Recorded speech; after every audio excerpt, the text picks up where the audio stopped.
TikTok মৌলবী আছে নবী নাকি মেরাজে গিয়ে আল্লাহরে দেখে নাই। হ্যাঁ ঘুমটা মৌলবী।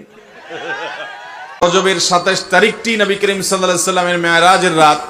এই রাতেই তার মেরাজ ঘটেছে এমনটি নিশ্চিত করে বলার মতো কোনো সুযোগ আদৌ। কিছু টিকটক মৌলবীদের যন্ত্রণায় ফেসবুক আহত,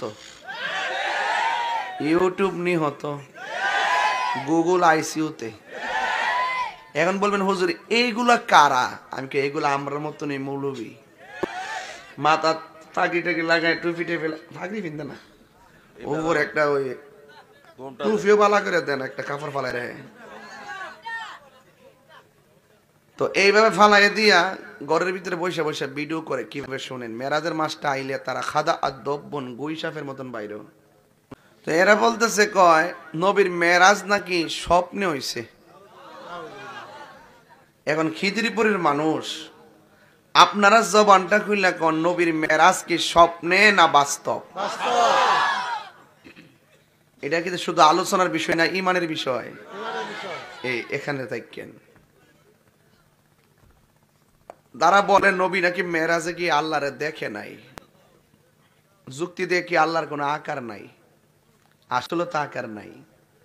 যে কইব আল্লাহর আকার আছে এর তো ইমানই নাই। নবী দেখছে এইটা যারা বিশ্বাস করবে হেরারও ইমান নাই। নবী দেখে নাই যদি কে বলে নবী দেখে নাই তারও ইমান। নবীজি বলেন আমি আল্লাহর এত কাছে গেছি, আল্লাহ পাকের কুদরতি হাত আমার কাঁধের উপরে রাখছে। তাইলে আহলুস সুন্নাত ওয়াল জামাতের আকীদা হলো নবীর মেরাজটা স্বপ্নে না বাস্তব? বাস্তব। এতে কোনো সন্দেহ নাই। বাস নবী আল্লাহরে দেখছেনই। নবীজি বলছেন রাআইতু রাব্বি আযজা ওয়া জাল্লা ফি আহসানি সূরাতি, আমি আল্লাহ রাব্বুল আলামিনকে অতীব সুন্দর নমুনায় স্বচক্ষে দেখেছি। সুবহানাল্লাহ। কি দেখছে এটা নবী জানে। কেমন দেখছে নবী জানে আর আল্লাহ জানে। সুবহানাল্লাহ জোরে গণ। আমরা কাজ হলো বিশ্বাস কইরা যাওয়া। এক মাহফিলে যাওয়ার পরে কই নবী যদি মাহফিলে হাজির ও দেখান চান্দি হেরে যদি আমি 500 দলিল দিয়ে মানবো? এরে কইছি তোমার কান্দে যে ফেরেশতা আছে তুমি দেখোনি ক না, ওজন লাগেনি ক না, কাটলে ভাবা যাইবনি ক না, ফেরেশতা যে আছে তুমি বিশ্বাস করোনি কহ করি না। দীক্ষা বিশ্বাস করার নাম ওই ঈমান। অলৌকিকত্বের চূড়ান্ত রূপ নবী করিম সাল্লাল্লাহু আলাইহি সাল্লাম আল্লাহর রাসূল হিসেবে, আল্লাহর নবী হিসেবে তার হাতে আল্লাহ তাআলা অনেক অলৌকিক ঘটনা ঘটিয়েছেন। সে সকল অলৌকিক বিষয়গুলোর মধ্য থেকে অন্যতম একটা বড় অলৌকিক বিষয় হলো এই মেরাজের ঘটনা।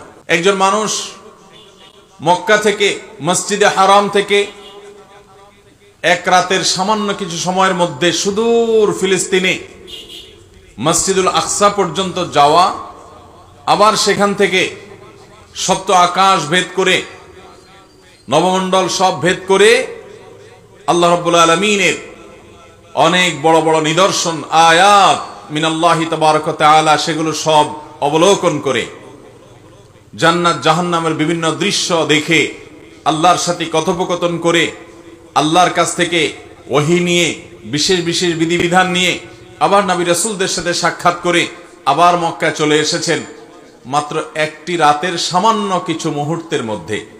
নবী করিম সাল্লাল্লাহু আলাইহি সাল্লামের মেরাজের প্রথম অধ্যায়ে তিনি মসজিদে হারাম থেকে অলৌকিকভাবে আল্লাহ তাআলার কুদরতের মাধ্যমে তিনি বোরাকে আরোহণ করে জিবরিলের সাথে চলে গেছেন মসজিদে আকসায়। মসজিদে আকসা থেকে আল্লাহ রাব্বুল আলামিনের নির্দেশে জিবরিল তাকে ঊর্ধ্বাকাশে নিয়ে গেছেন, নবমণ্ডল ভ্রমণ করে এনেছেন। এই পুরো সফরটাকে আমরা সংক্ষেপে মেরাজের সফর জানি, কিন্তু এর প্রথম অংশটি কোরআনে এসেছে আর দ্বিতীয় অংশটি ঊর্ধ্বগমন বিষয়টি অসংখ্য বিশুদ্ধ হাদিসে বর্ণিত হয়েছে। আহলুস সুন্নাহ ওয়াল জামাতের আকীদা এবং বিশ্বাসের অংশ হলো নবী সাল্লাল্লাহু আলাইহি সাল্লামের জীবনে মেরাজের ঘটনা ঘটেছে, সেটাকে মনে প্রাণে একজন ঈমানদার বিশ্বাস করবে, লালন করবে। তার মেরাজ হয়েছে এটা সত্য, কোন মাসে হয়েছে কোন তারিখে হয়েছে সেটা নিয়ে ইতিহাসবিদদের মধ্যে মত পার্থক্য আছে। একজন ঈমানদার হিসাবে কখন তার মেরাজ হয়েছে এই বিষয়টি আমাদের কাছে এতটা গুরুত্বপূর্ণ নয় যতটা গুরুত্বপূর্ণ নবী করিম সাল্লাল্লাহু আলাইহি সাল্লামের মেরাজে তিনি কি দেখেছেন, কেন তার মেরাজ হয়েছে, সেখান থেকে তার নিয়ে আসা শিক্ষাগুলো কি, সেখানে কি কি ঘটনা ঘটেছে, সেখান থেকে আমাদের নেয়ার বিষয় কি আছে, এটা হলো ইমানদার হিসেবে আমাদের জন্য গুরুত্বপূর্ণ।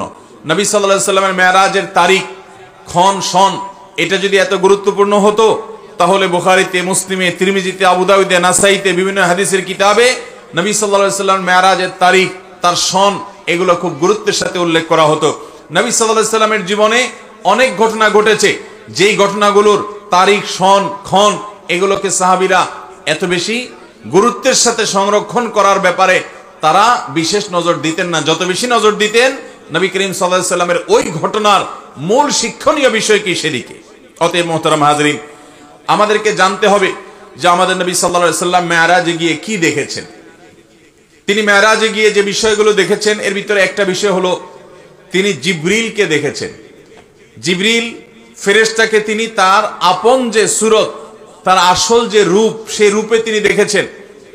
বিভিন্ন বর্ণনা দ্বারা প্রমাণিত যে জিবরিলকে আল্লাহ রাব্বুল আলামিন কতগুলো ডানা দিয়েছেন? 600 ডানা, এবং তার এক একটি ডানা এক প্রান্ত থেকে অপর প্রান্ত যতদূর মানুষের চোখ যায় ততদূর পর্যন্ত বড়। এত দীর্ঘ, এত বড়, বৃহৎ 600 ডানা আল্লাহ তাআলা তাকে দিয়েছেন। জিবরিলের যে আসল রূপ, মহা সৃষ্টি আল্লাহ তাআলার, যে জিবরিল আয়াতুম মিন আয়াতিল্লাহ, আল্লাহর অসংখ্য নিদর্শনের মধ্যে জিবরিলের অস্তিত্ব একটা নিদর্শন। এটিকে নবী সাল্লাল্লাহু আলাইহি সাল্লাম মেরাজে তার আসল রূপে দেখার সুযোগ পেয়েছেন, এটি ছিল একটি। নবী করিম সাল্লাল্লাহু আলাইহি সাল্লামের মেরাজে তিনি আরো যা দেখেছেন তার মধ্যে দ্বিতীয় হলো বোরাক তিনি দেখেছেন। বোরাক একটি বাহন। এই বোরাক এটা ঘোড়া এবং গাধা এগুলোর সমজাতীয় কাছাকাছি পর্যায়ের এক ধরনের একটা বিশেষ বাহন, যেই বাহনের সমজাতীয় আরেকটা বাহন পৃথিবীতে নাই। এটা নবী করিম সাল্লাল্লাহু আলাইহি সাল্লামের জন্য আল্লাহ তাআলা স্পেশাল পাঠিয়েছেন। যদিও আল্লাহ তাআলা চাইলে তাকে সরাসরি উপরে তুলে নিতে পারতেন, কিন্তু আদ-দুনিয়া বিল ওয়াসাইল লা বিল ফাদাইল, দুনিয়াতে সবকিছু ওসিলা এবং মাধ্যম দিয়েই হয়।